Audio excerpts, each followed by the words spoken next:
This millionaire was asked, what is the greatest failure that defined her life?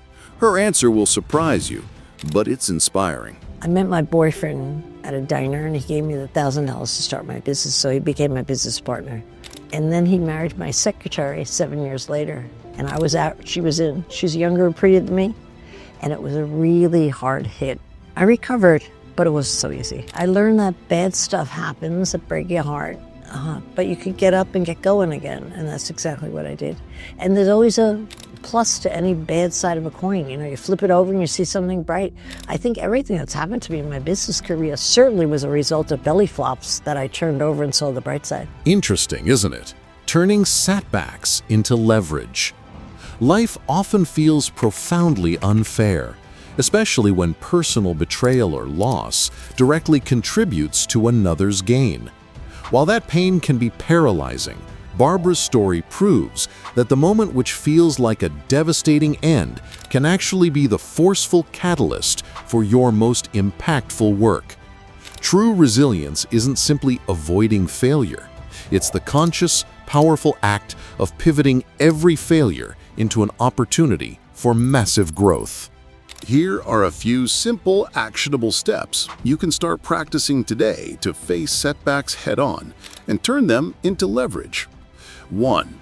Identify one setback that's still weighing on you. 2. Write 2 ways it could open doors instead of closing them. 3. Ask, how can I turn this situation to my advantage? Outcome? You shift from feeling like a victim to feeling empowered, seeing new opportunities where there was only disappointment, and taking control of your narrative. Now, still on her story, which I believe most of you already know who she is by now, maybe as an investor on the TV show Shark Tank, Barbara Corcoran is also best known as the founder of the Corcoran Group, real estate brokerage, which she sold for $66 million in 2001. But her story isn't just about overnight success. She worked 18-hour days in her 20s, giving up nights out, social events, the easy pleasures of youth. I didn't mind giving up those choices, she said, because she was building something bigger than herself. She had been poor, she had had 23 jobs before finding real estate, but she said something that stopped me. But believe me, when I didn't have it, because I had 23 jobs before I found real estate, so I was poor for a long time. And let me tell you something, I was as happy then as I was once I had my own business. And I keep reminding myself of that. The money doesn't really make a big difference. I was as happy then as I was once I had my own business. Money didn't really make a big difference. And that's the lesson most people miss. Success isn't about wealth. It's about clarity, purpose, and the courage to act, even when the world tells you no. There's this Stoic quote I really love, and I'm sure some of you have heard it before. Easy life, hard choices. Hard life, easy choices. Early in her business, she made an easy choice that made life harder. She tried to be fancy, hair done every week, poofed hair, trying to look the part instead of being herself, and it almost cost her authenticity.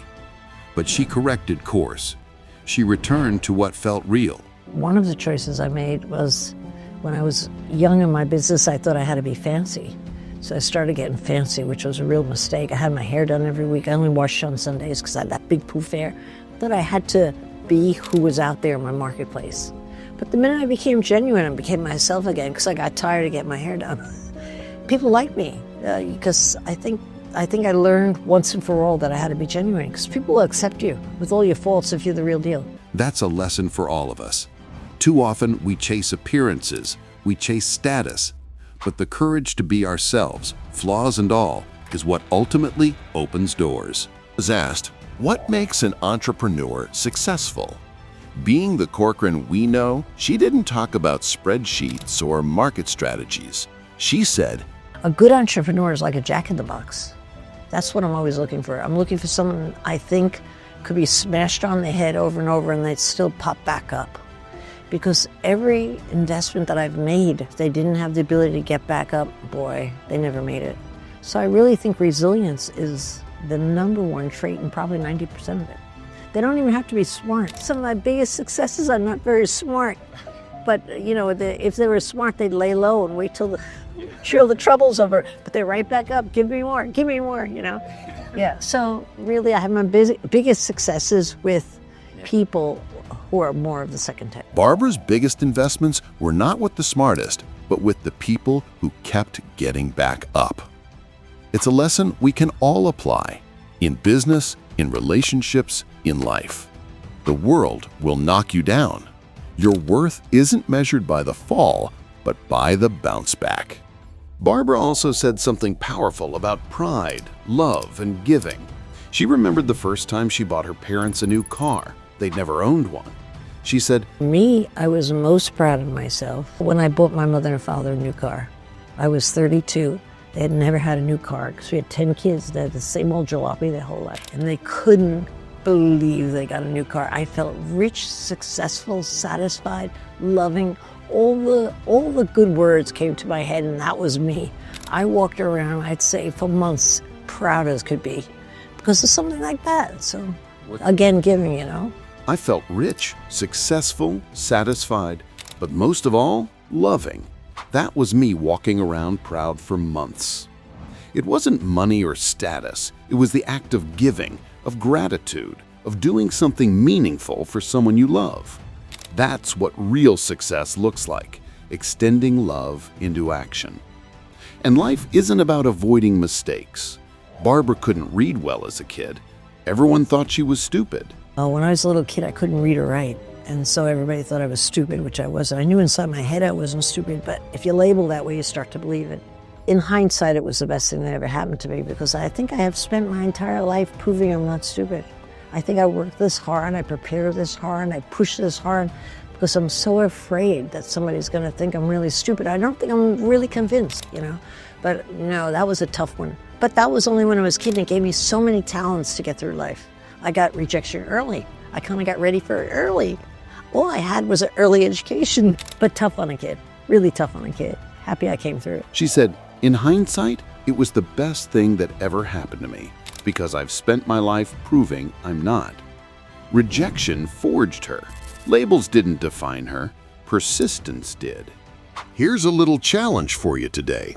Try it out and then come back to share how it made you feel. 1. Identify one person to support or serve this week. 2. Write a gratitude note to someone who shaped your life. 3. Plan one tangible act of love or generosity. You'll experience emotional fulfillment, stronger relationships, and a sense of purpose that money alone can't provide. Barbara is 75 now. She feels younger some days, older others. She admitted aging is hard. But what is hard about life, or I'm finding hard, is getting older in the physical way. I mean, I can't stand the fact that I can't run down the street anymore, or I can't lift a heavy weight or something. It's not worth it to take up a new sport and hurt my knees, so I'm afraid.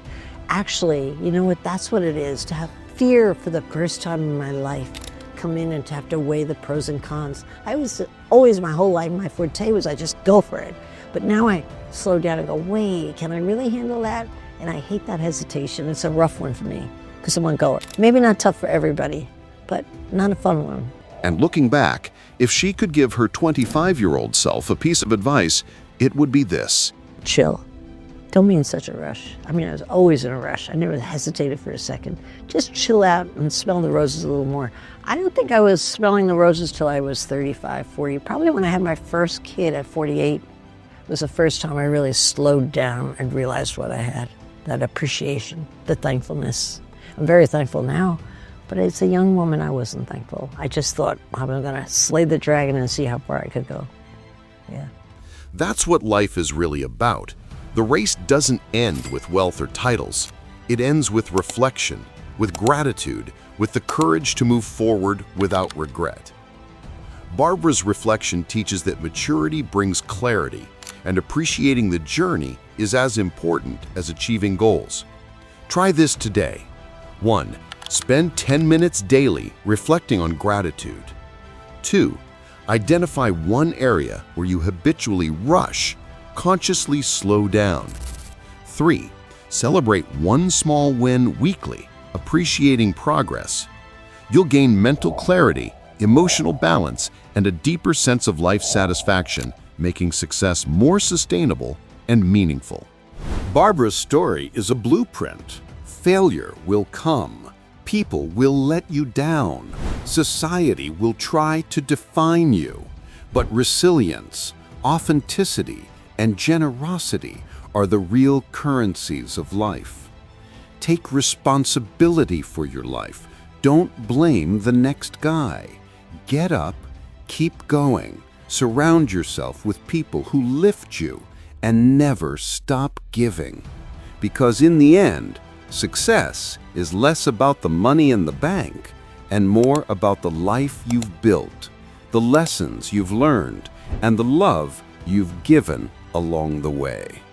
If Barbara's story taught us anything, it's that life's greatest lessons aren't in the victories, but in how you respond to failure. It's in the bounce back, the reflection, the persistence. So ask yourself today, what's holding you back? And more importantly, what will you rise from tomorrow? If this story made you pause, if it reminded you of what truly matters, don't just move on. Hit subscribe and stay with us as we uncover more timeless lessons from people who've lived it, not just talked about it. Every week, we break down stories that help you think deeper, lead better, and live with more clarity. Comment the word EVOLVE below if you're ready to keep growing, one insight at a time. And to remind yourself that growth isn't about perfection, it's about progress.